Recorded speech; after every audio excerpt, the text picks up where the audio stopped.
Good evening students. तो आज हम लोग साइंस का एक नया चैप्टर पढ़ेंगे, chapter third chapter.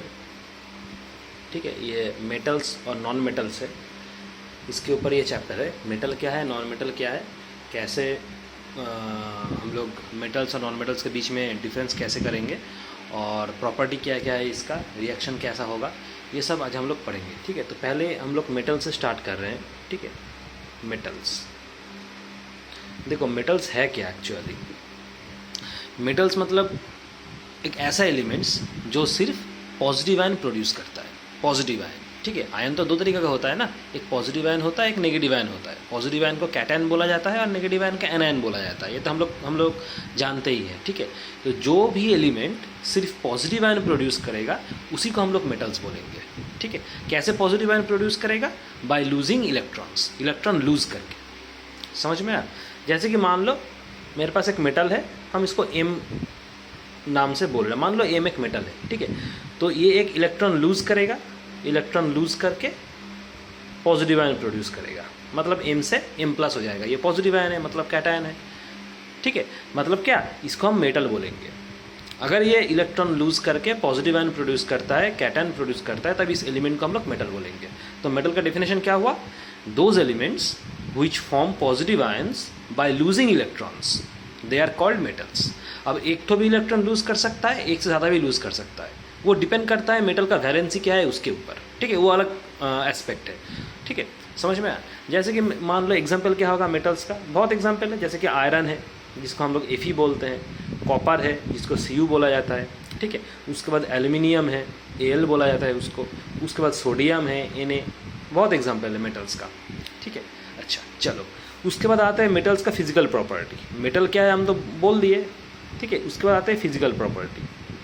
Physical property क्या है? देखो, फिजिकल प्रॉपर्टी मेटल का बहुत है, बहुत फिजिकल प्रॉपर्टीज़ है, तो एक के बाद एक हम डिस्कस कर रहे हैं। पहला आते हैं मेटालिक लस्टर।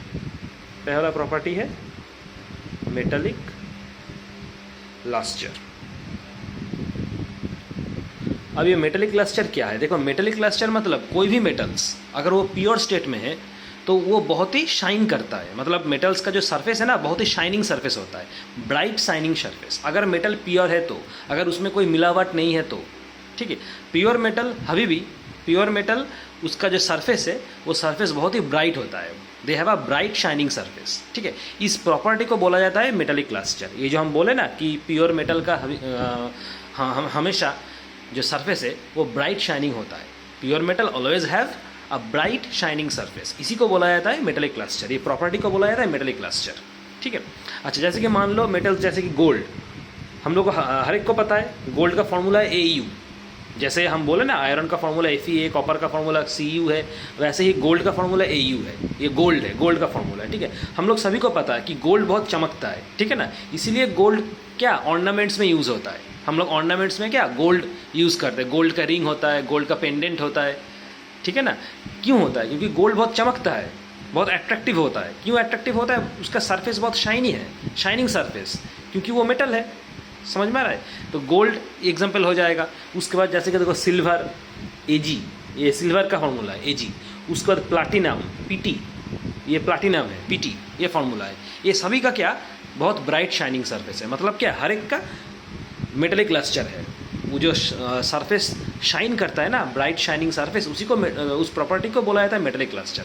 तो ये मेटल का होगा, कोई भी मेटल का, सिर्फ इसका नहीं हम बोले, सिर्फ ये वाला नहीं बोले, कोई भी मेटल का, ये तो हम एग्जाम्पल बोले।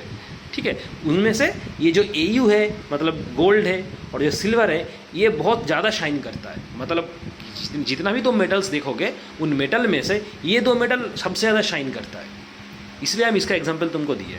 ठीक है, अच्छा, उसके बाद 2 नंबर प्रॉपर्टी, मेटल का 2 नंबर प्रॉपर्टी क्या है? 2 नंबर प्रॉपर्टी है हार्डनेस।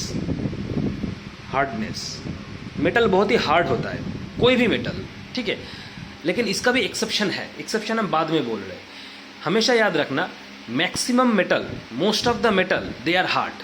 हम सब मेटल नहीं बोल रहे, मैक्सिमम मेटल ही हार्ड है, लेकिन इसका भी कुछ एक्सेप्शन है। एक्सेप्शन मतलब क्या, कुछ कुछ ऐसा मेटल है जो मेटल होने के बावजूद भी सॉफ्ट है। अगर मेटल है तो उसको तो हार्ड होना चाहिए, क्योंकि मेटल का प्रॉपर्टी हार्डनेस है। मेटल हमेशा हार्ड होता है, लेकिन हर एक मेटल नहीं है, कुछ कुछ एक्सेप्शन है। ठीक है, जैसे कि मान लो सोडियम, उसके बाद पोटाशियम, ये दो एक ऐसा मेटल है ना, सोडियम और पोटाशियम, ये मेटल है लेकिन ये मेटल होने के बावजूद भी हार्ड नहीं है, इसको सॉफ्ट बोला जाता है। इतना सॉफ्ट है कि तुम नाइफ से भी इसको काट सकते हो, एक नाइफ से इसको काट सकते हो, ये इतना सॉफ्ट है। समझ में आ रहा है बात? मतलब ये लोग, ये क्या है, सॉफ्ट मेटल है। ये क्वेश्चन पूछता है कि दो सॉफ्ट मेटल का एग्जांपल बताओ, आंसर होगा सोडियम और पोटाशियम। या ऐसा भी पूछ सकता है कि दो ऐसा मेटल का एग्जांपल बताओ जिसको तुम नाइफ से काट सकते हो, that can easily B cut with a knife. Example तुम्हारा क्या होगा, सोडियम और पोटाशियम। समझ में आया बात? तो ये दो एक ऐसा मेटल है जो मेटल है लेकिन फिर भी सॉफ्ट है। बाकी तुम जितना मेटल लो, ये दोनों को छोड़ के सब हार्ड है। मतलब क्या, most of the metal are hard, ठीक है, एक्सेप्ट दिस टू। तो ये प्रॉपर्टी हो जाएगा तुम्हारा सेकेंड प्रॉपर्टी, हार्डनेस, ठीक है। अच्छा, उसके बाद अगर तुम लोग का बुक में देखा 3 तो एग्जाम्पल दिया हुआ है, सोडियम है, पोटाशियम है, मैक्सिमम ये दो है, और एक तो एग्जाम्पल दिया हुआ है लिथियम। लिथियम भी एक मेटल है और लिथियम भी क्या, सॉफ्ट मेटल में आ जाएगा। मतलब लिथियम, सोडियम और पोटाशियम, लेकिन लिथियम उतना पॉपुलर नहीं है, पॉपुलर तुम्हारा ये सोडियम पोटाशियम ही है।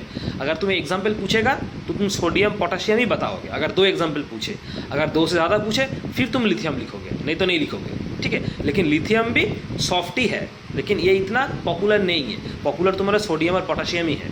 तो ये तीनों तुम्हारा क्या है, सॉफ्ट मेटल में आ जाएगा, लिथियम, सोडियम और पोटाशियम, ठीक है। अच्छा, नंबर 3 प्रॉपर्टी, 3 नंबर प्रॉपर्टी में आते हैं डक्टिलिटी। डक्टिलिटी, अब ये डक्टिलिटी भी एक प्रॉपर्टी है मेटल का।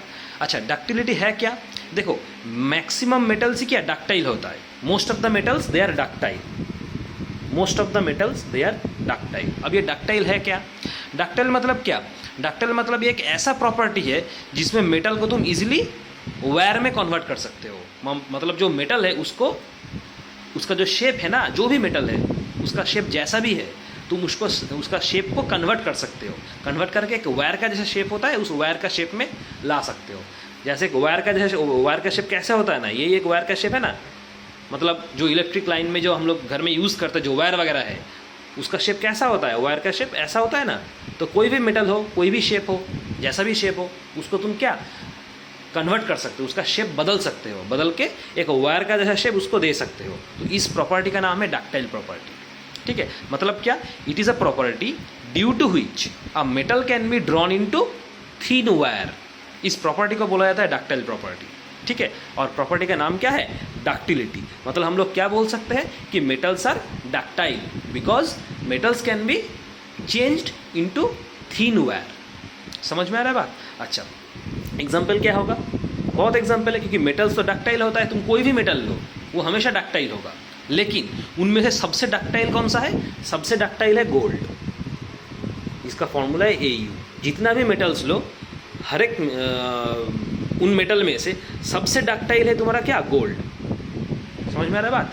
अच्छा, उसके बाद आते हैं malleability, number 4 physical property, malleability.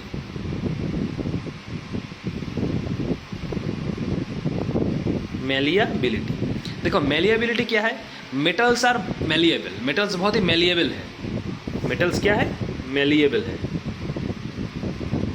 अब ये मेलिएबल है क्या, देखो मेलिएबल एक ऐसा प्रॉपर्टी है जिसके वजह से तुम मेटल्स को थीन शीट में कन्वर्ट कर सकते हो। मतलब मेटल का जैसा भी शेप है उसको तुम शेप को बदल के थीन शीट, ये शेप में कन्वर्ट कर सकते हो। शीट्स का जैसा शेप होता है, शीट्स मतलब क्या, ऐसा एक रेक्टेंगुलर शेप, जैसे ईंटों का जैसे शेप होता है ना, ईंटों का ब्रिक्स का जैसे शेप होता है, उसी को थीन शीट का शेप बोला जाता है। तो उसको तुम ऐसे शेप में कन्वर्ट कर सकते हो, इसको थीन शीट्स बोला जाता है, एक के बाद एक रहता है, ठीक है। तो इस प्रॉपर्टी का नाम है क्या, मेलिएबिलिटी, ठीक है। तो मेटल्स बहुत ही मेलिएबल है क्योंकि इसको तुम शेप को बदल के तुम थीन शीट्स में कन्वर्ट कर सकते हो। थीन शीट्स का जैसा शेप है उस शेप में तुम उसको कन्वर्ट कर सकते हो, ठीक है। इसलिए मेटल्स बहुत ही क्या है, मेलिएबल है। इस प्रॉपर्टी का नाम है मेलिएबिलिटी, ठीक है। हर एक मेटल तुम्हारा मेलिएबल है, तुम कोई भी मेटल ले लो, क्योंकि ये जो प्रॉपर्टी हम तुमको पढ़ा रहे हैं ना, ये हर एक मेटल का प्रॉपर्टी है, ठीक है। लेकिन कुछ कुछ एक्सेप्शन है, जब एक्सेप्शन होगा हम तुमको बता देंगे। जैसे हार्डनेस में ये वाला एक्सेप्शन है, बता दिए, ठीक है। अच्छा, तो मेलिएबिलिटी मेटल का प्रॉपर्टी है। लेकिन अगर हम तुमको पूछे दो एक ऐसा मेटल का नाम बताओ जो सबसे ज़्यादा मेलिएबल है, तो क्या होगा एग्जाम्पल, एक तो हो जाएगा तुम्हारा गोल्ड जिसका फॉर्मूला AU है, एक तो हो जाएगा सिल्वर जिसका फॉर्मूला AG है। ये दो ऐसा मेटल है जो सबसे ज़्यादा मेलिएबल है, मोस्ट मैलिएबल मेटल। ठीक है, अच्छा हो गया, हम 4 नंबर प्रॉपर्टी पढ़ लिए। उसके बाद नंबर 5 प्रॉपर्टी, ये भी इम्पॉर्टेंट है। नंबर 5 वाला प्रॉपर्टी देखो, नंबर 5 इलेक्ट्रिकल कॉन्डक्टिविटी। इलेक्ट्रिकल कॉन्डक्टिविटी देखो, मेटल्स जो है ना, ये मेटल्स इलेक्ट्रिसिटी कैरी कर सकता है, मतलब मेटल्स के अंदर इलेक्ट्रिसिटी फ्लो करता है। ठीक है, metals they are the good conductor of electricity in solid state. समझ में आ रहा है? क्योंकि मेटल्स क्या है, मेटल्स के पास जो इलेक्ट्रॉन है ना, मेटल्स के अंदर, या अगर मेटल्स है, कोई भी अगर मेटल है, उसके पास बहुत इलेक्ट्रॉन्स रहता है, मतलब लूज इलेक्ट्रॉन्स रहता है। ठीक है, इस लूज इलेक्ट्रॉन की वजह से मेटल क्या हमेशा इलेक्ट्रिसिटी कैरी करता है, मतलब मेटल्स के अंदर इलेक्ट्रिसिटी फ्लो कर सकता है due to the presence of this loose electrons. इसलिए मेटल्स को बोला जाता है they have a good electrical conductivity because they are good conductors of electricity. ये metal good conductors of electricity, electricity अच्छे से कैरी कर सकता है, इलेक्ट्रिसिटी मेटल के अंदर फ्लो करता है due to the presence of loose electron in metals. ठीक है, इसको बोला जाता है इलेक्ट्रिकल कॉन्डक्टिविटी। कोई भी मेटल, लेकिन ये वेरी करता है, मेटल टू मेटल वेरी करता है। हर एक मेटल क्या होगा, ये इलेक्ट्रिकल कॉन्डक्टिविटी शो करेगा, लेकिन मेटल टू मेटल वेरी करेगा। कुछ मेटल है थोड़ा सा लो इलेक्ट्रिकल कॉन्डक्टिविटी दिखाएगा, कुछ मेटल है बहुत हाई इलेक्ट्रिकल कॉन्डक्टिविटी दिखाएगा। ये डिपेंड करता है मेटल के ऊपर, लेकिन हर एक मेटल शो करेगा, चाहे वो कम हो या ज़्यादा हो। समझ में आ रहा है? अच्छा ठीक है, अच्छा उसके बाद आते हैं क्या, इसकी ये 5 नंबर वाला प्रॉपर्टी हम लोगों का हो गया। ठीक है, उसके बाद आते हैं नंबर 6 नंबर वाला प्रॉपर्टी। 6 नंबर वाला प्रॉपर्टी है good conductor of heat. Good conductor of heat. Good conductor of heat मतलब क्या, metals they are the good conductors of heat, मतलब मेटल के अंदर क्या अच्छे से हीट भी फ्लो कर सकता है। जैसे मेटल के अंदर अभी क्या बोले, अच्छे से इलेक्ट्रिक फ्लो कर सकता है, करंट फ्लो कर सकता है, वैसे ही मेटल्स के अंदर अच्छे से हीट भी फ्लो कर सकता है। मतलब क्या, मेटल बहुत जल्दी गर्म हो जाता है, कोई भी मेटल बहुत जल्दी गर्म हो जाता है, क्योंकि उसके अंदर क्या हीट इजीली फ्लो कर सकता है, इसलिए गर्म हो जाता है। मतलब क्या, they are the good conductor of heat. ठीक है, लेकिन एग्जाम्पल क्या होगा, हर एक मेटल है, एग्जाम्पल क्या होगा, जैसे मान लो कॉपर हम बोल दिए। ठीक है, अच्छा सिल्वर बोल दिए। ये दो एक ऐसा मेटल है ना, कॉपर और सिल्वर, इसको हम लोग क्या बोलेंगे, कॉपर और सिल्वर एक ऐसा मेटल है, ये दो they are the best conductor of heat. Best conductor of heat. हर एक मेटल तुम्हारा गुड कंडक्टर ऑफ हीट होगा। हर एक मेटल में क्या इलेक्ट्रिसिटी, हर एक मेटल में हीट फ्लो कर सकता है, मतलब हर एक metal they are the good conductors of heat. लेकिन उनमें से कॉपर और सिल्वर ऐसा दो मेटल है जो बेस्ट कंडक्टर ऑफ हीट है, सबसे अच्छा हीट फ्लो कर सकता है। ठीक है, अच्छा इसका एक्सेप्शन भी है, ये गुड कंडक्टर ऑफ हीट का एक्सेप्शन है। सवाल पूछता है, सवाल ऐसे पूछता है कि एक ऐसा मेटल का नाम बताओ जो गुड कंडक्टर ऑफ हीट नहीं है। एक ऐसा मेटल का नाम बताओ जो कि गुड कंडक्टर ऑफ हीट नहीं है। हम लोग क्या बोले अभी कि metals they are the good conductor of heat, but इसमें एक्सेप्शन है, हर एक metal good conductor of heat नहीं होता है। दो में ऐसा एक मेटल है जो गुड कंडक्टर ऑफ हीट नहीं है, उनमें से अच्छे से हीट फ्लो नहीं कर सकता है। उस दो कंडक्टर, उसका एग्जाम्पल होगा, एक आता है मरकरी, Hg, मरकरी का फॉर्मूला है Hg। दूसरा आता है लेड, लेड का फॉर्मूला है Pb। ये लेड है, ये मरकरी है, ये लेड है। ये दो एक ऐसा मेटल है जिसमें क्या इलेक्ट्रिसिटी ठीक से हीट ठीक से फ्लो नहीं कर सकता। इन दोनों को हम लोग क्या बोलेंगे, poor conductor of heat. Poor conductor of heat. तो ये एक्सेप्शन हो गया, इसका एक्सेप्शन है। हर एक metal good conductor of heat, अच्छे से हीट फ्लो कर सकता है, लेकिन दो एक ऐसा मेटल है जो मेटल होने के बावजूद भी they are not good conductors of heat. उसका दो एग्जाम्पल होगा मरकरी और लेड। ये दो एक ऐसा मेटल है जो गुड कंडक्टर ऑफ हीट नहीं है, मेटल होने के बावजूद भी ये क्या पुअर कंडक्टर ऑफ हीट कहलाएगा। समझ में आया? तो इसका एक्सेप्शन भी हम बता दिए। तो ये हो गया मेटल्स का प्रॉपर्टी। अच्छा लास्ट प्रॉपर्टी हम लोग आते हैं, last property number 7, melting point and boiling point. Melting point and boil, हाँ शॉर्ट में लिखे MP एंड BP। MP मतलब मेल्टिंग पॉइंट, BP मतलब बॉइलिंग पॉइंट। देखो मेल्टिंग पॉइंट बॉइलिंग पॉइंट क्या है, मेटल्स जनरली जो मेटल्स है ना उनका मेल्टिंग पॉइंट और बॉइलिंग पॉइंट हमेशा हाई होता है, बहुत हाई है मेटल्स का मेल्टिंग पॉइंट और बॉइलिंग पॉइंट दोनों ही बहुत हाई है। ठीक है, समझ में आ रहा है? लेकिन इसका भी एक्सेप्शन है, हम एक्सेप्शन बाद में बोल रहे हैं। ठीक है, जनरली मेटल्स का क्या मेल्टिंग पॉइंट और बॉइलिंग पॉइंट दोनों ही बहुत हाई है। दोनों ही बहुत हाई है हर एक मेटल का, ठीक है। अगर पूछा जाए कि हाईएस्ट मेल्टिंग पॉइंट बताओ मेटल्स का, कौन सा ऐसा मेटल है जिसका मेल्टिंग पॉइंट हमेशा हाईएस्ट रहता है, सबसे हाईएस्ट रहता है, एग्जाम्पल होगा टंगस्टेन। टंगस्टेन, इसका फॉर्मूला है W, टंगस्टेन का फॉर्मूला है W, ठीक है। ये एक ऐसा मेटल है जिसका मेल्टिंग पॉइंट मेटल में से सबसे हाई है, highest metal point, highest melting point. Metal का तो मेल्टिंग पॉइंट और बॉइलिंग पॉइंट दोनों हाईएस्ट होता है, लेकिन टंगस्टेन एक ऐसा मेटल है जिसका मेल्टिंग पॉइंट बहुत ही हाई है, मतलब ये हाईएस्ट मेल्टिंग पॉइंट है मेटल में से, ठीक है। अगर पूछेगा कि लो मेल्टिंग पॉइंट बताओ, एक ऐसा मेटल है जिसका तुम लो मेल्टिंग पॉइंट बताओ, ठीक है। एग्जाम्पल होगा क्या, एक होगा गैलियम जिसका फॉर्मूला है Ga, ठीक है। दूसरा है सीजियम, CaESium, CaESi, ये E है, ठीक है, CaESium, सीजियम, इसका फॉर्मूला है Cs। मतलब गैलियम और सीजियम ये दो क्या है, इन दोनों का मेल्टिंग पॉइंट लो है, दोनों का मेल्टिंग पॉइंट लो है, दोनों मेटल है लेकिन दोनों का मेल्टिंग पॉइंट लो है। तो हाईएस्ट मेल्टिंग पॉइंट भी बता दिए कौन सा मेटल का होगा, लो मेल्टिंग पॉइंट मेटल का भी बता दिए लो मेल्टिंग पॉइंट कौन सा दो मेटल का होगा, ठीक है। इसको पढ़ोगे, ये एमसी को पूछ लेता है कभी कभी, ठीक है। अच्छा, उसके बाद लास्ट जो प्रॉपर्टी है physical property, sonority.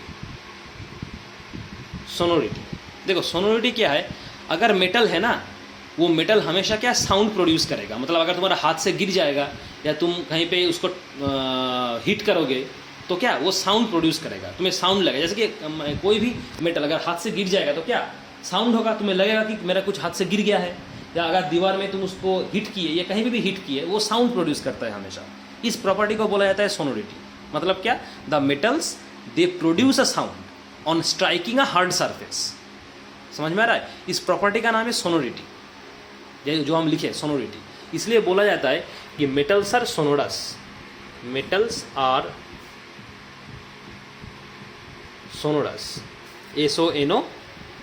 SONOROUS। Metals क्या होता है, सोनोरस होता है। मतलब क्या, इनको अगर कहीं पे हम हिट किए, स्ट्राइक किए या हाथ से गिर गया, ये साउंड प्रोड्यूस करेगा, और प्रॉपर्टी का नाम है सोनोरिटी।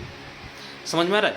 अच्छा, तो ये हो गया तुम्हारा क्या, मेटल्स। अच्छा, एक ऐसा समझ में क्वेश्चन पूछता है कि हर एक मेटल रूम टेम्परेचर में सॉलिड रहता है, ठीक है। ध्यान से सुनना, ये प्रॉपर्टी हम पढ़ा दिए, ठीक है, फिजिकल प्रॉपर्टी और नहीं, अब हम केमिकल प्रॉपर्टी पढ़ाएंगे, ठीक है। एक सवाल पूछता है कि हर एक मेटल रूम टेम्परेचर में सॉलिड होता है, लेकिन एक ऐसा मेटल है जो रूम टेम्परेचर में लिक्विड है, क्या होगा। आंसर होगा मरकरी, मरकरी, Hg, लिख लेना ये, ठीक है। हर एक मेटल रूम टेम्परेचर में लिक्विड होता है, हर एक मेटल रूम टेम्परेचर में सॉलिड होता है, हर एक मेटल रूम टेम्परेचर में सॉलिड होता है, लेकिन एक ऐसा मेटल है जो रूम टेम्परेचर में लिक्विड है, सॉलिड नहीं है।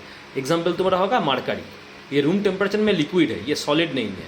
ये सवाल पूछ लेता है कि एक लिक्विड मेटल का एग्जाम्पल बताओ। लिक्विड मेटल, मेटल तो लिक्विड नहीं होता है, सॉलिड होता है, लेकिन एक ही लिक्विड मेटल है जो है मरकरी, ये मेटल है, ठीक है, लेकिन लिक्विड है, ठीक है। समझ में आया बात, चलो। अच्छा, आज हम लोग पढ़ेंगे क्या, अभी फिजिकल प्रॉपर्टी के बाद हम लोग पढ़ेंगे अभी केमिकल प्रॉपर्टी। फिजिकल प्रॉपर्टी तो पढ़ा दिए, अभी हम लोग करेंगे केमिकल प्रॉपर्टी। देखो, chemical properties of metals, chemical properties of metals. पहला, नंबर 1, पहला केमिकल प्रॉपर्टी है reaction with oxygen. Metal oxygen के साथ कैसे रिएक्शन करता है। देखो, कोई भी मेटल, ठीक है, मतलब ऑलमोस्ट हर एक मेटल ऑक्सीजन के साथ रिएक्शन करके मेटल ऑक्साइड फॉर्मेशन करेगा। ऑलमोस्ट हर एक मेटल ऑक्सीजन के साथ रिएक्शन करके मेटल ऑक्साइड फॉर्मेशन करेगा, ठीक है। लेकिन इसका कुछ एक्सेप्शन है, बाद में बोल रहे हैं हम। मेटल ऑक्सीजन के साथ रिएक्शन करके फॉर्मेशन होगा मेटल ऑक्साइड का, ठीक है। जैसे कि एग्जांपल हम बताते हैं, मान लो एल्यूमिनियम, ठीक है, ये ऑक्सीजन के साथ रिएक्शन करेगा करके मेटल ऑक्साइड फॉर्मेशन करेगा, ठीक है। इसको बैलेंस करने के लिए यहाँ पे 4Al और यहाँ पे 3O2 डाला जाता है, ठीक है। इसको अगर हीट करोगे तुम तो ये फॉर्मेशन होगा 2Al2O3, इसका नाम है एल्यूमिनियम ट्राइऑक्साइड। क्या नाम बताए? Aluminium trioxide. 3 ऑक्सीजन है इसलिए एल्यूमिनियम ट्राइऑक्साइड। समझ में आ रहा है? तुम लोग का बुक में देखना ये गलत दिया हुआ है, बुक में देखना एल्यूमिनियम ऑक्साइड दिया हुआ है, ये एल्यूमिनियम ऑक्साइड नहीं होगा। ठीक है, समझ में आ रहा है? अच्छा, तो 4Al + 3O2 इसको बैलेंस किए, 4Al + 3O2 इसको बैलेंस किया, बैलेंस करके 2Al2O3 एल्यूमिनियम ऑक्साइड ये फॉर्मेशन हो गया। ठीक है, एल्यूमिनियम ऑक्साइड हम इसलिए बोले क्योंकि एल्यूमिनियम तुम्हारा मेटल है और ऑक्सीजन है, इसलिए एल्यूमिनियम ऑक्साइड बोले, लेकिन इसका एग्जैक्ट नाम है एल्यूमिनियम ट्राइऑक्साइड क्योंकि 3 ऑक्सीजन है इसीलिए। समझ में आ रहा है? अच्छा, तो ये एल्यूमिनियम फॉर्मेशन होता है। ठीक है, अच्छा, जैसे कि मान लो अगर तुम कॉपर से करोगे, कॉपर Cu, कॉपर भी एक मेटल है, इसको भी अगर ऑक्सीजन के साथ रिएक्शन करवाओगे, हीट करोगे, तो ये भी कॉपर ऑक्साइड फॉर्मेशन होगा। इसको बैलेंस करने के लिए यहाँ पे 2 डाला जाता है। ठीक है, और फॉर्मेशन क्या होगा? 2CuO। इसका नाम क्या है? Copper oxide. मतलब क्या, कोई भी मेटल है अगर ऑक्सीजन के साथ रिएक्शन करके वो ऑक्साइड फॉर्मेशन करता है। ठीक है, अच्छा, हमेशा याद रखना ये जो मेटल ऑक्साइड है ना, इसका नेचर क्या है? इसका नेचर होता है बेसिक। हम लोग एसिड बेस तो पढ़े थे ना, तो मेटल ऑक्साइड का नेचर हमेशा होता है क्या? बेसिक। ठीक है, अच्छा, एक्सेप्शन क्या है? देखो, कुछ मेटल ऑक्साइड है, जैसे कि मान लो एल्यूमिनियम ऑक्साइड है, जिंक ऑक्साइड है। ठीक है, वो एसिडिक नेचर भी दिखाएगा, बेसिक नेचर भी दिखाएगा। और एक बार बोल रहे, जनरली मेटल ऑक्साइड क्या है? बेसिक है, लेकिन कुछ मेटल ऑक्साइड है जो तुम्हारा क्या एसिडिक नेचर भी शो करेगा, बेसिक नेचर भी शो करेगा। उसको हम लोग क्या बोलते हैं? Amphoteric oxide. एम्फोटेरिक ऑक्साइड क्या है? एम्फोटेरिक ऑक्साइड क्या बोले? Amphoteric oxide. एम्फोटेरिक ऑक्साइड मतलब क्या? एक ऐसा मेटल ऑक्साइड जिसमें तुम्हें एसिडिक कैरेक्टर भी मिलेगा, तुम्हारा बेसिक कैरेक्टर भी मिलेगा। एक ऐसा मेटल ऑक्साइड जिसमें एसिडिक कैरेक्टर भी मिलेगा और बेसिक कैरेक्टर भी मिलेगा, उस मेटल ऑक्साइड को बोला जाता है एम्फोटेरिक ऑक्साइड। ठीक है, लेकिन जनरली मेटल ऑक्साइड बेसिक होता है, लेकिन ये एक्सेप्शन है। कुछ मेटल ऑक्साइड है जिसमें एसिडिक भी दिखेगा, बेसिक भी दिखेगा, उसको बोला जाता है एम्फोटेरिक ऑक्साइड्स। जैसे कि मान लो ये वाला, ये जो Al2O3 हम तुमको दिखाए ना, मेटल ऑक्साइड, एल्यूमिनियम ऑक्साइड, ये तुम्हारा क्या है? एम्फोटेरिक है। ये सिर्फ बेसिक नहीं होगा, एसिडिक भी होगा। वो डिपेंड करता है कि तुम उसका एसिड के साथ रिएक्शन करवा रहे हो या बेस के साथ रिएक्शन करवा रहे हो। अगर एसिड के साथ रिएक्शन किए तो ये एसिडिक हो जाएगा, अगर बेस के साथ रिएक्शन किए तो बेसिक हो जाएगा। मतलब क्या, डिपेंड करता है कब एसिडिक कब बेसिक, लेकिन दोनों दिखाएगा। समझ में आ रहा है? इसलिए ये एम्फोटेरिक ऑक्साइड है। तो इसका एग्जाम्पल क्या होगा? Al2O3 एल्यूमिनियम ऑक्साइड होगा। उसके बाद जिंक ऑक्साइड है, ZnO2, ये जिंक ऑक्साइड है। ये दोनों तुम्हारा एग्जाम्पल होगा एल्यूमिनियम, दोनों एग्जाम्पल होगा एम्फोटेरिक ऑक्साइड का। ठीक है, देखो हम एक रिएक्शन करके समझाते हैं। जैसे कि मान लो Al2O3, ठीक है, इसको अगर हम एसिड के साथ रिएक्शन कराएंगे, HCl के साथ, हाइड्रोक्लोरिक एसिड, बैलेंस करने के लिए 6 डाला जाता है यहाँ पे। प्रोडक्ट क्या होगा? 2AlCl3 + 3H2O। 2AlCl3 + 3H2O, इसका नाम है एल्यूमिनियम ट्राइक्लोराइड। ठीक है, समझ में आ रहा है? अच्छा, ये एल्यूमिनियम ऑक्साइड को हम किसके साथ रिएक्शन करवाए? एसिड के साथ रिएक्शन कराए। ठीक है, अब बेस के साथ रिएक्शन कराएंगे। Al2O3 बेस मान लो NaOH है, ये बेस है, सोडियम हाइड्रोक्साइड। ठीक है, बैलेंस करने के लिए 2 डाला जाता है। क्या प्रोडक्ट होगा? 2NaAlO2, जिसका नाम है सोडियम एल्यूमिनेट। इसका नाम है सोडियम एल्यूमिनेट, ये एक सॉल्ट है। ठीक है, और क्या मिलेगा? पानी, H2O, 2NaAl2 + पानी। ठीक है, अच्छा, ये मेटल ऑक्साइड क्या है? देखो, एसिड के साथ रिएक्शन करवाए, बेस के साथ रिएक्शन करवाए। जनरली मेटल ऑक्साइड अगर बेसिक है तो वो सिर्फ एसिड के साथ रिएक्शन करेगा, लेकिन ये देखो एसिड के साथ तो किया, बेस के साथ भी किया। मतलब क्या, ये सिर्फ बेसिक नहीं है, ये एसिडिक भी है, इसलिए एसिड के साथ भी रिएक्शन किया, बेस के साथ भी रिएक्शन किया। मतलब इसका नेचर क्या होगा? एसिडिक भी होगा, बेसिक भी होगा। मतलब ये एम्फोटेरिक ऑक्साइड है। समझ में आ रहा है बात? ठीक है, अच्छा, ये जो मेटल ऑक्साइड का और एक प्रॉपर्टी क्या है? एक तो बोले मेटल ऑक्साइड जनरली बेसिक होता है, लेकिन इसका एक्सेप्शन है। दोनों हम बोले, जो एम्फोटेरिक ऑक्साइड है जिसमें एसिडिक भी मिलेगा, बेसिक भी मिलेगा। और क्या प्रॉपर्टी है मेटल ऑक्साइड का? मेटल ऑक्साइड पानी में इनसॉल्युबल है। ठीक है, मतलब इसको अगर तुम पानी में डिजोल्व करोगे ना, ये पानी में सॉल्युबल नहीं होगा। इसको बोला जाता है इनसॉल्युबल इन वाटर। पानी में सॉल्युबल नहीं होगा, इनसॉल्युबल इन वाटर। पानी में डिजोल्व करोगे तो ये पानी में सॉल्युबल नहीं होगा। ठीक है, अच्छा, पानी में अगर इस मेटल ऑक्साइड को अगर तुम डिजोल्व करोगे तो कुछ मेटल ऑक्साइड है ना जो पानी में डिजोल्व नहीं होगा और क्या फॉर्म करेगा? हाइड्रोक्साइड फॉर्म करेगा, जिसको बोला जाता है एल्काली। जिसको बोला जाता है एल्कली। मतलब जो मेटल ऑक्साइड है वो पानी में इंसॉल्युबल है, फिर भी अगर उसको पानी में डालोगे तो वो प्रोड्यूस करेगा एक हाइड्रोक्साइड प्रोड्यूस करेगा, मेटल हाइड्रोक्साइड, जिसको हम लोग बोलते हैं क्या, एल्कली। समझ में आ रहा है? अच्छा, तो ये हो गया तुम्हारा क्या, मेटल के साथ ऑक्सीजन का रिएक्शन, मेटल कैसे ऑक्सीजन के साथ रिएक्शन करता है। ठीक है, तो इसको पढ़ना पड़ेगा। अच्छा, और एक ठो हम बता दे रहे, जैसे कि देखो मेटल जैसे ऑक्सीजन का रिएक्शन किया, और भी ऐसा एलिमेंट है जिसके साथ मेटल रिएक्शन करता है, सिर्फ तो ऑक्सीजन नहीं है और भी है। ठीक है। अच्छा, ये जो एल्कली बोले, अच्छा एल्कली का अगर हम बोलेंगे कि 2 एग्जाम्पल दो एल्कली का, 2 एग्जाम्पल दो, कौन सा 2 एग्जाम्पल है एल्कली का, तुम क्या बोलोगे? एक ठो एल्कली का एग्जाम्पल होगा, अभी अभी हम लोग बोले NaOH जिसका नाम है सोडियम हाइड्रोक्साइड, और एक तो क्या होगा KOH जिसका नाम क्या है, पोटेशियम हाइड्रोक्साइड। ये 2 तुम्हारा एल्कली है। ये कैसे प्रोड्यूस होता है? जब हम लोग क्या कोई भी मेटल ऑक्साइड को पानी में डालेंगे, हम क्या बोले एल्कली कब प्रोड्यूस होता है? मेटल ऑक्साइड जनरली पानी में इनसॉल्युबल है, लेकिन फिर भी अगर तुम मेटल ऑक्साइड को पानी में डालोगे तो क्या होगा, वो मेटल हाइड्रोक्साइड प्रोड्यूस कर देगा, जिसको हम लोग बोलेंगे एल्कली। ठीक है, मतलब ये जो एल्कली प्रोड्यूस हुआ है, कोई ना कोई मेटल को पानी में डाला गया है, तब जाके वो एल्कली प्रोड्यूस हुआ है। ठीक है, तो कौन सा मेटल डाला है? देखो यहाँ पे देखो सोडियम है और यहाँ पे देखो पोटेशियम है। मतलब क्या, सोडियम को अगर तुम पानी में डालोगे तो सोडियम क्या करेगा, सोडियम का हाइड्रोक्साइड प्रोड्यूस करेगा, जिसको हम लोग बोलेंगे एल्कली, मतलब सोडियम हाइड्रोक्साइड। पोटेशियम मेटल को अगर तुम पानी में डालोगे तो पोटेशियम उसका हाइड्रोक्साइड प्रोड्यूस करेगा। ठीक है, जिसको हम लोग बोलेंगे क्या, एल्कली, उसका नाम क्या है, पोटेशियम हाइड्रोक्साइड, मतलब KOH। मतलब इसका रिएक्शन कैसा होगा, देखो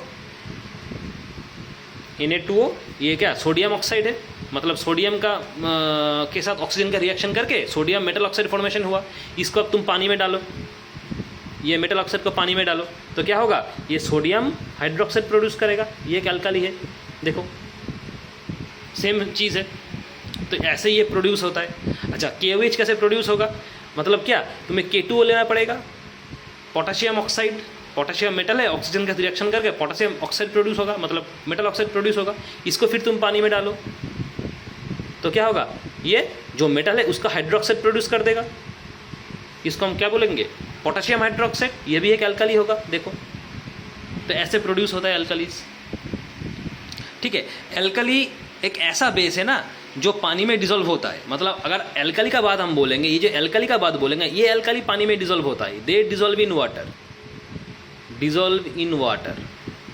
ठीक है, मतलब सॉल्युबल इन वाटर भी बोल सकते हैं, डिसॉल्व इन वाटर भी बोल सकते हैं। एल्कली जो है, हर एक एल्कली तो पानी में डिसॉल्व होता है, लेकिन मेटल ऑक्साइड पानी में डिसॉल्व नहीं होता है। ठीक है, लेकिन मेटल ऑक्साइड को अगर तुम पानी में डालोगे तो वो क्या, एल्कली प्रोड्यूस करेगा, और ये एल्कली पानी में डिसॉल्व है, एल्कलीज पानी में डिसॉल्व होता है। ठीक है, समझ में आया? अच्छा, उसके बाद आते हैं order of reactivity of metal with oxygen. कौन सा मेटल कैसे ऑक्सीजन के साथ रिएक्शन करता है। ठीक है, ये ऑर्डर को पढ़ोगे, order of reactivity with oxygen. Metal oxygen के साथ कैसे रिएक्शन करता है, कौन सा मेटल ज़्यादा करेगा, कौन सा मेटल कम करेगा। ठीक है, इसको पढ़ोगे, इस ऑर्डर को रटना होगा। ठीक है, कि कौन सा मेटल कैसे ऑक्सीजन के साथ रिएक्शन करता है। देखो sodium, magnesium, zinc, iron, copper, silver, ये है ऑर्डर। ठीक है, ये है order of reactivity, sodium, magnesium, zinc, iron, copper और सिल्वर। ये सिल्वर है, ये कॉपर है, ये आयरन है, ये जिंक है, ये मैग्नीशियम, ये सोडियम है। हर एक तुम्हारा क्या है, मेटल है। तो ऑक्सीजन के साथ ये रिएक्टिविटी ऑर्डर है। मतलब अगर हम पूछे कि ऑक्सीजन के साथ सबसे अच्छा रिएक्टिव क्या होगा, कौन सा मेटल ऑक्सीजन के साथ सबसे अच्छा रिएक्ट करेगा, हम बोलेंगे सोडियम, क्योंकि सोडियम पहले है। ये क्या है, ये तुम्हारा क्या है, डिक्रीजिंग ऑर्डर दिया हुआ है। इसको अगर तुम इंक्रीजिंग लिखना चाहते हो तो पलट दो, इंक्रीजिंग हो जाएगा। ठीक है, हम डिक्रीजिंग में दिखाए तुमको, इसको अगर तुम पलट दोगे तो इंक्रीजिंग हो जाएगा। लेकिन जैसे भी तुम करो, डिक्रीजिंग करो या इंक्रीजिंग करो, सबसे अच्छा जो मेटल जो ऑक्सीजन के साथ रिएक्शन करेगा, सबसे अच्छा मेटल है तुम्हारा सोडियम। ये सबसे अच्छा ऑक्सीजन के साथ रिएक्शन करता है। सबसे खराब रिएक्शन कौन करेगा, सिल्वर। लेकिन ये हम बोले ऑक्सीजन के साथ, हर एक के साथ नहीं है, ऑक्सीजन के साथ बोले हम। ठीक है, ऑक्सीजन के साथ सबसे अच्छा रिएक्शन करेगा मेटल, वो है सोडियम, उसके बाद मैग्नीशियम, उसके बाद जिंक, उसके बाद आयरन, ऐसे करके चलेगा। और सबसे खराब, सबसे बुरा करेगा क्या, कौन सा मेटल, सिल्वर। ठीक है, इसको याद रखना है। ये रिएक्टिविटी ऑर्डर है, इसको रटोगे। ठीक है, समझ में आ रहा है। अच्छा, उसके बाद हम लोग आते हैं वाटर के साथ कैसे रिएक्शन होता है। एक नंबर तो पढ़ा दिया केमिकल प्रॉपर्टी। अब हम लोग पढ़ेंगे reaction of metal with water.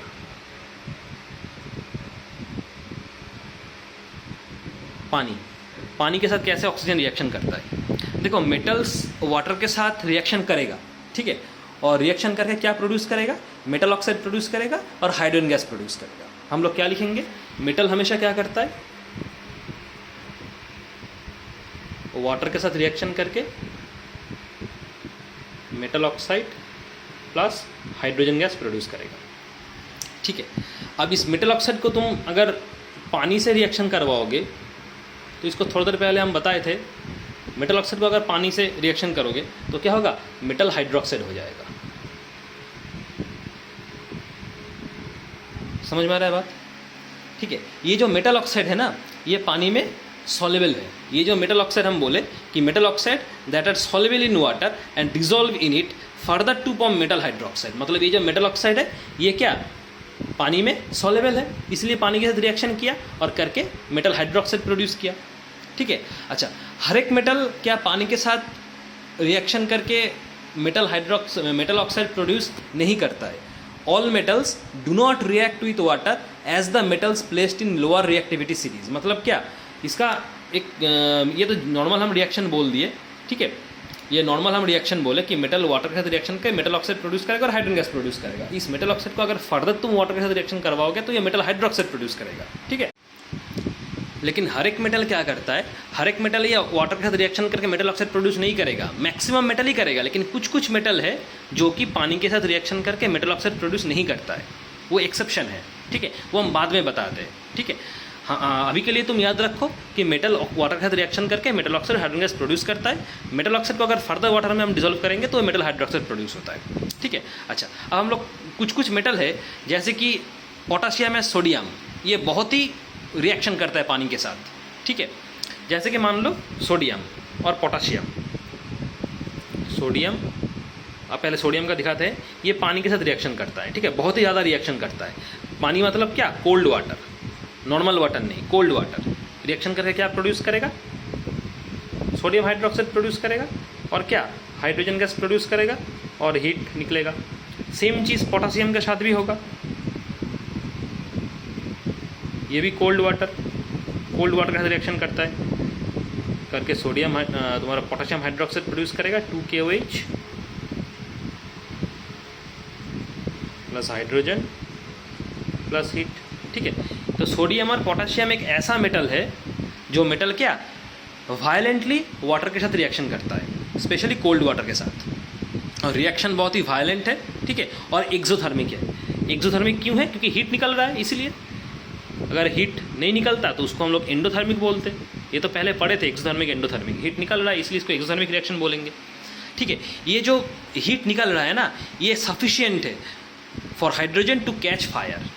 मतलब क्या, हाइड्रोजन भी निकल रहा है देखो और हीट भी निकल रहा है, मतलब क्या, इतना हीट निकलता है तो इजीली हाइड्रोजन गैस क्या होगा, उस हीट को पकड़ लेकर आग लग जाएगा। मतलब रिएक्शन इतना वायलेंट है, इसीलिए हमेशा क्या सोडियम और पोटाशियम को मतलब क्या पानी में डाल के रखा जाता है ताकि उसमें आग ना लगे। पानी मतलब कैसा पानी, ठंडा पानी, ठीक है। लेकिन अगर इसको तुम नॉर्मल पानी के साथ रिएक्शन करवाओगे तो आग लग सकता है इस हीट के वजह से और हाइड्रोजन गैस के वजह से। इसीलिए सोडियम और मेटल को हमेशा क्या ठंडे पानी में, कोल्ड वाटर में उसको डुबा के रखना चाहिए। ये सवाल पूछता है क्यों सोडियम और पोटाशियम को, why sodium and potassium should kept in water, तो ये इसका आंसर है, ठीक है। लेकिन सोडियम और पोटाशियम बहुत ही वायलेंट रिएक्शन करता है वाटर के साथ और रिएक्शन करके हाइड्रोजन गैस और हीट प्रोड्यूस करता है। ये इतना हीट प्रोड्यूस करता है कि ये हीट ही सफिशिएंट है for hydrogen to catch fire, that's why sodium और hydrogen are always kept in cold water. तो ये आंसर हो जाएगा इसका, समझ में आया। अच्छा, तो ये सोडियम पोटाशियम का हम बता दिए। अच्छा, उसके बाद कैल्शियम भी वाटर के साथ रिएक्शन करता है। कैल्शियम भी एक मेटल है, तो मेटल तो वाटर के साथ रिएक्शन करता है, हम तुमको अभी भी बोले। तो कैल्शियम भी रिएक्शन करेगा क्योंकि वो भी तो मेटल है, जैसे सोडियम पोटाशियम क्या कैल्शियम भी करेगा, ठीक है। लेकिन कैल्शियम जो वाटर के साथ रिएक्शन करेगा ना, वो उतना वायलेंट नहीं है। जैसे सोडियम और पोटाशियम उतना वायलेंट रिएक्शन था वाटर के साथ, वैसे ही कैल्शियम उतना वायलेंट नहीं है। कैल्शियम के जो वाटर के साथ रिएक्शन है ना, वो लेस वायलेंट होगा, ठीक है। तो कैल्शियम से कैसे रिएक्शन होगा, देखो कैल्शियम मतलब Ca, ये पानी के साथ रिएक्शन करेगा, ठीक है। ये भी ठंडा पानी, कोल्ड वाटर रिएक्शन करके कैल्शियम हाइड्रोक्साइड प्रोड्यूस करेगा, क्योंकि हमें तो पता है कि वाटर के साथ अगर मेटल रिएक्शन करता है तो मेटल ऑक्साइड या तो मेटल हाइड्रोक्साइड प्रोड्यूस करता है, ठीक है। तो calcium hydroxide plus hydrogen gas निकलेगा, ठीक है। तो ये जो रिएक्शन है कैल्शियम के साथ पानी का रिएक्शन, ये कैल्शियम के साथ पानी का रिएक्शन लेस वायलेंट है, उतना वायलेंट नहीं है, क्योंकि ये जो हीट निकल रहा है ना, हाइड्रोजन प्लस इसको हीट लिखो, हीट, ठीक है। ये जो हीट निकल रहा है ये उतना सफिशिएंट नहीं है हाइड्रोजन को आग लगाने के लिए जैसे कि पहले था। मतलब हाइड्रोजन क्या, अभी यहाँ पे जो हाइड्रोजन निकला हुआ है इजीली हीट को एब्जॉर्ब नहीं करेगा, मतलब आग लगने का चांसेस बहुत कम है, समझ में आ रहा है। इसलिए इसका जो कैल्शियम के साथ रिएक्शन जो है ये वाटर के साथ रिएक्शन बहुत ही लेस वायलेंट है, उतना वायलेंट नहीं है, ठीक है। जनरली क्या होता है, कैल्शियम पानी के ऊपर फ्लोट करता है, मतलब क्या, कैल्शियम, ये जो कैल्शियम मेटल है ये floats over water, floats over water, पानी के ऊपर फ्लोट करता है। ये सवाल पूछता है why calcium floats over water. Calcium floats over water because the bubbles of hydrogen gas formed, the bubbles of hydrogen gas formed stick on the surface of the metal. मतलब ये जो हाइड्रोजन गैस फॉर्मेशन हुआ ना calcium और पानी के साथ reaction करके, इस कैल्शियम मेटल के ऊपर ये हाइड्रोजन गैस क्या बबल्स की तरह ऐसे चिपक जाता है, मतलब क्या, मेटल हल्का हो जाएगा इसलिए पानी के ऊपर फ्लोट करेगा, समझ में आ रहा है। तो ये आंसर है इसका। ये सवाल पूछता है why calcium floats over water, तुम क्या लिखोगे, calcium floats over water because the bubbles of hydrogen that is produced due to the reaction of calcium and water, this bubbles of hydrogen stick over the surface of this calcium metal. As a result, the metal is less light and it floats over water. तो ये answer लिखोगे, समझ में आया। अच्छा, उसके बाद और एक और रिएक्शन दिखाते हैं, देखो पानी के साथ रिएक्शन और भी मेटल का। देखो जैसे मेटल लाइक एल्यूमिनियम, ठीक है, एल्यूमिनियम है, जिंक है, आयरन है, ठीक है। एल्यूमिनियम, जिंक, आयरन ये पानी के साथ रिएक्शन नहीं करता है, ठीक है। They do not react with water, cold water के साथ भी रिएक्शन नहीं करेगा, हॉट वाटर के साथ भी रिएक्शन नहीं करेगा। ये किसके साथ रिएक्शन करेगा, स्टीम के साथ। स्टीम क्या बोले, ये स्टीम के साथ रिएक्शन करता है। मतलब ये तीनों ऐसा मेटल है जो कोल्ड वाटर के साथ भी रिएक्शन नहीं करेगा, हॉट वाटर के साथ भी रिएक्शन नहीं करेगा, रिएक्शन करेगा किसके साथ, स्टीम के साथ। समझ में आ रहा है। देखो ये सवाल पूछता है, ठीक है, जो बताए ठीक से सुन लो और लिख लो। जैसे देखो एल्यूमिनियम, हम क्या लिखेंगे, इसको बैलेंस करने के लिए वाटर, मतलब ये स्टीम है, ठीक है, ये लिखना पड़ेगा। स्टीम क्या है, कहाँ पे कोल्ड है, कहाँ पे हॉट वाटर है, लिखना पड़ेगा। प्रोड्यूस क्या करेगा, aluminium oxide Al2O3 plus 3H2, ठीक है। अच्छा, वैसे ही सेम आयरन भी करेगा, 2Fe 4H2O, इसको बैलेंस करने के लिए इसको 3Fe डालो, 3Fe प्लस 4H2 प्रोड्यूस करेगा क्या, Fe3O4 प्लस 4H2, ठीक है, ये भी स्टीम, ठीक है। इस तरीके से एल्यूमिनियम आयरन किया, जिंक भी करेगा, सेम तरीके से जिंक भी करेगा, ठीक है। तो सब क्या, ये स्टीम के साथ रिएक्शन करके मेटल ऑक्साइड प्रोड्यूस करेगा और हाइड्रोजन गैस प्रोड्यूस करेगा, लेकिन रिएक्शन करेगा स्टीम के साथ। समझ में आ रहा है बात। अच्छा, उसके बाद आते हैं तुम्हारा ऑर्डर। जैसे ऑक्सीजन के साथ ऑर्डर पढ़ा है ना, मेटल के साथ ऑक्सीजन रिएक्शन करेगा, किस ऑर्डर में रिएक्शन करेगा, एक ऑर्डर पढ़ाए थे, वो ऑक्सीजन के साथ था।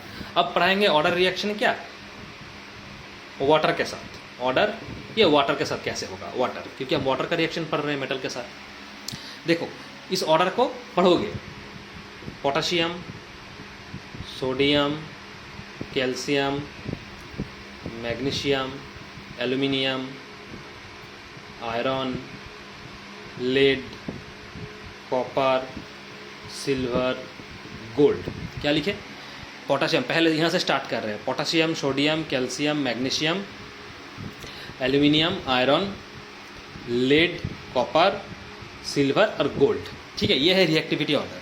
मतलब क्या, अगर हम पूछे कि कौन सा मेटल ऑक्सीजन के साथ, कौन सा मेटल पानी के साथ सबसे ज़्यादा रिएक्टिव है, हम बोलेंगे पोटाशियम।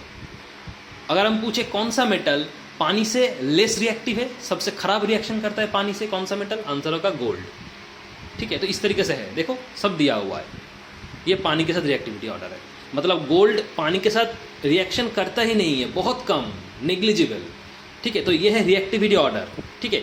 ये जो लास्ट में जितना भी मेटल्स दिया हुआ है ना, लेड से लेकर ये लास्ट से जितना भी मेटल्स दिया हुआ है, ये पानी के साथ बहुत कम रिएक्शन करता है, ऑलमोस्ट नेग्लिजिबल। इसलिए हम तुमको पहले बताए थे कि हर एक मेटल क्या पानी के साथ रिएक्शन करता नहीं है, कुछ कुछ मेटल है जो पानी के साथ एकदम रिएक्शन करेगा नहीं, ऑलमोस्ट नेग्लिजिबल, ठीक है, ना के बराबर है। तो हम बोले थे ना कि बाद में हम बोलेंगे, ठीक है। तो इसी यही वो इसका रीज़न है, ये रिएक्टिविटी ऑर्डर है। लास्ट इस लेड से जो गोल्ड जितना भी मेटल है, ये चारों मेटल ये पानी के साथ एकदम ही नेग्लिजिबल रिएक्शन करता है। सबसे अच्छा करता है ये पहला वाला जो भी बोले यहाँ तक।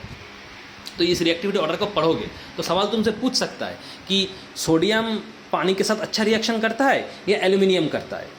तब तुमको कैसे पता चलेगा अगर तुम इस रिएक्टिविटी ऑर्डर को लर्न करके रखोगे तो देखो रिएक्टिविटी ऑर्डर में सोडियम पहले है, एल्यूमिनियम बाद में है। मतलब क्या, सोडियम अच्छा करेगा पानी के साथ रिएक्शन, उसके बाद करेगा एल्यूमिनियम, ठीक है। तो इस रिएक्टिविटी ऑर्डर को अगर तुम अच्छे से याद रखोगे तो ये सब सवाल का आंसर कर पाओगे।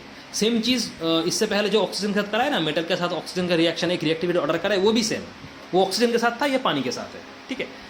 तो ठीक है, आज यहाँ तक हम पढ़ा दिए, ठीक है। मेटल अभी भी खत्म नहीं हुआ है, हम 2 केमिकल प्रॉपर्टी पढ़ाए, फिजिकल प्रॉपर्टी हर एक पढ़ा दिए, फिजिकल प्रॉपर्टी खत्म है, 2 केमिकल प्रॉपर्टी पढ़ाए, और भी केमिकल प्रॉपर्टी है, ठीक है।